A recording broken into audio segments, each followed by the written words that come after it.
2025년 6월 10일 화요일 아침을 여는 생명의 큐티 시간입니다.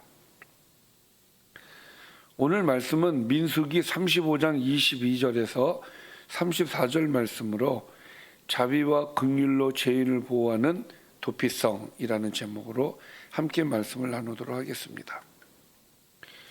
자, 오늘 말씀 들어가기 앞서서 어제 말씀 간단히 보고 오늘 말씀 들어가겠습니다. 도피성에 대한 얘기였습니다. 하나님은 이스라엘이 가나안 땅에 들어가면 도피성을 정하라고 명령을 하셨습니다. 부지 중에 살인한 자가 회중 앞에 판결을 받기까지 죽지 않도록 도피성을 세우라는 이야기였죠. 요단 동쪽에 3개, 요단 서쪽에 3개, 이렇게 6개의 도피성을 두라고 말씀하셨습니다. 그러나 사람을 죽일 만한 도구를 가지고 고의로 살인한 자는 반드시 죽여야 된다라고 말씀을 하셨습니다. 여기까지가 어제 말씀입니다. 오늘 말씀 들어가겠습니다.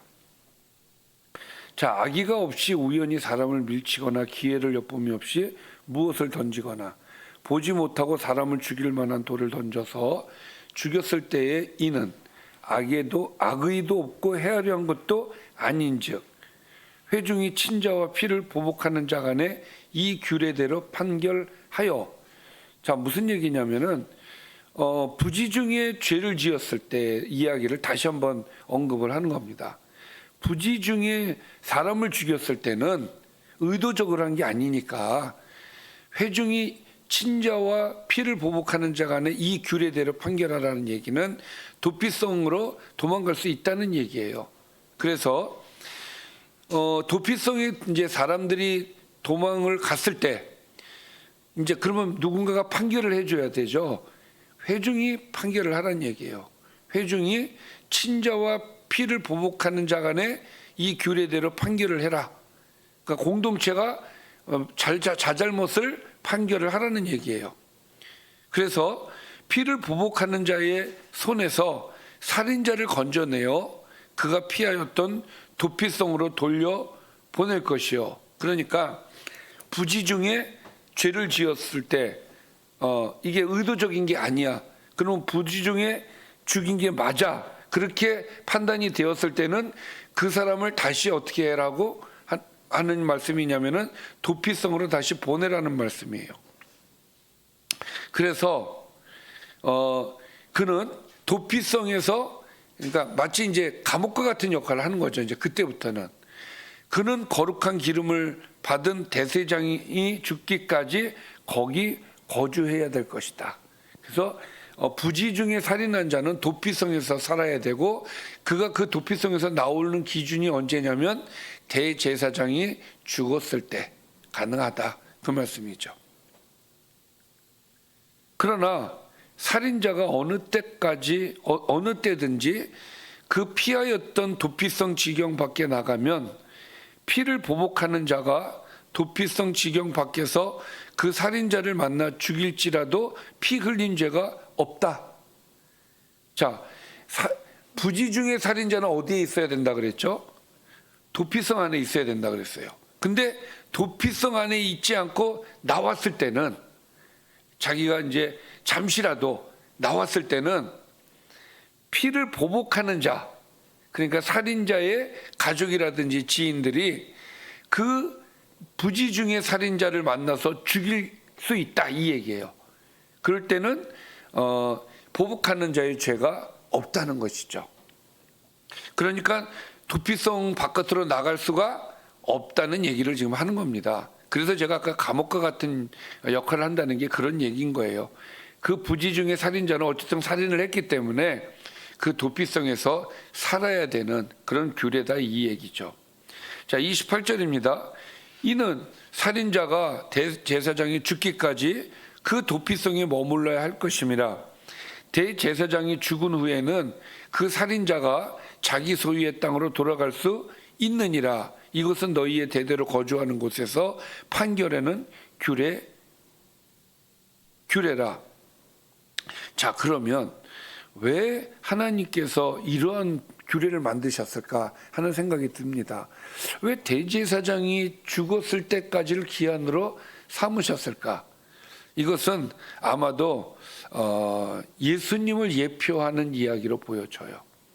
대제사장이신 예수님께서 우리를 위해서 죽으셨을 때 우리의 죄의 문제가 해결이 되는 것처럼 대제사장이 죽음으로써 그 죄의 문제가 해결이 되는 그런 그림자의 모습으로 우리에게 보여주신 것으로 우리가 생각을 해볼 수가 있겠습니다. 자, 30절입니다. 사람을 죽인 모든 자, 곧 살인한 자는 증인들의 말을 따라서 죽일 것이나 한 증인의 증거만 따라서 죽이지 말 것이요. 자, 살인자에 대한 규례입니다. 부지 중에 살인한 것에 대해서는 도피성에 대해서 말씀을 주셨는데 의도적으로 살인을 했을 경우, 근데 그것을 판결을 하려면 증인이 있어야 되지 않겠습니까? 그런데 한 사람의 증인이 있을 때는 그 사람의 죄를 물을 수가 없다는 거예요. 무슨 얘기냐? 두 사람 이상의 증인이 있을 때 가능하다. 그러니까 두 사람 이상의 증인이 있으면 그 사람을 죽이라 이 얘기예요. 살인한 자는 죽여라 이 얘기예요. 그만큼 살인에 대해서는 엄격하게 하나님께서 제도를 만들어 주신 거죠. 고의로 죄를 범한 살인자는 생명의 속죄를 받지 말고 반드시 죽여라. 그러니까 고의로 사람을 죽인 사람은 생명의 속죄이 필요가 없다는 거예요. 그냥 죽여라 이거예요. 왜? 그렇게 하나님께서 살인죄에 대해서는 굉장히 강한 그 사람의 죄를 묻겠다라고 하는 말씀인 것이죠. 또 도피성에 피한 자는 대제사장이 죽기 전에는 속전을 받고, 그러니까 도피성에 피한 사람은 자기가 저지른 죄에 대해서 또 죄값을 치러야 되는데 그것을 생명의 속전으로 가능하다, 돈으로 가능하다는 것이죠. 그러니까 자기가 부지 중에 사람을 죽였기 때문에 그 잘못에 대해서는 인정을 하는 거예요. 그러니까 그것을 어느 정도 보상을 해야 된다는 얘기가 되는 것이죠. 그리고 그의 땅으로 돌아가 거주하게 하면 안 된다. 도피성에서 살게 해야 된다라는 것이 오늘의 말씀입니다. 자, 33절입니다. 너희는 너희가 거주하는 땅을 더럽히지 말라. 피는 땅을 더럽히나니 피 흘림을 받은 땅은 그 피를 흘리게 한 자의 피가 아니면 속함을 받을 수 없느니라. 그러니까 하나님께서는 이 피 흘림에 대해서, 살인에 대해서는 굉장히 엄격한 규례를 주신 이유가 여기에 있는 거예요. 피는 땅을 더럽게 하는 것이 되기 때문에 그렇습니다. 그러니까 절대로 생명을 죽이는 일을 해서는 안 된다. 그래서 죽이면 안 되는데, 그러면 피를 흘리면 안 되는 이유가 그 있으면 그 피 흘림을 한 사람이 책임을 져야 된다. 죄값을 받아야 된다. 그거 외에는 답이 없다. 그러니까 살인자는 무조건 죽어야 된다 이 얘기죠. 너희는 너희가 거주한 땅, 곧 내가 거주하는 땅을 더럽히지 말라. 나 여호와는 이스라엘 자손 중에 있음이니라 말씀하시면서 살인은 절대로 안 된다. 생명은 내게 속한 것이다 라는 그런 내면적 의미가 있는 겁니다. 여기까지가 오늘 말씀입니다. 말씀을 정리하겠습니다. 부지 중에 살인한 자는 도피성에 있다가 대제사장이 죽으면 자기 소유의 땅으로 돌아갈 수 있습니다. 그 전에 도피성에서 나가면 보복하려는 사람이 그를 죽여도 죄가 되지 않습니다. 한편 고의로 살인한 자는 반드시 죽여야 합니다. 이스라엘 백성은 피를 통해서 하나님이 거주하시는 땅을 더럽히면 안 됩니다 라는 것이 오늘의 말씀이 되겠습니다. 자, 오늘 말씀을 통해서 묵상 포인트를 몇 가지 좀 살펴보도록 하겠습니다. 첫 번째는 하나님은 정의로우면서도 자비로우신 분이시다. 그러니까 부지중이든 고의든 하나님께서 거기에 맞는 대가를 치르게 하시는 분이시다라는 이야기죠.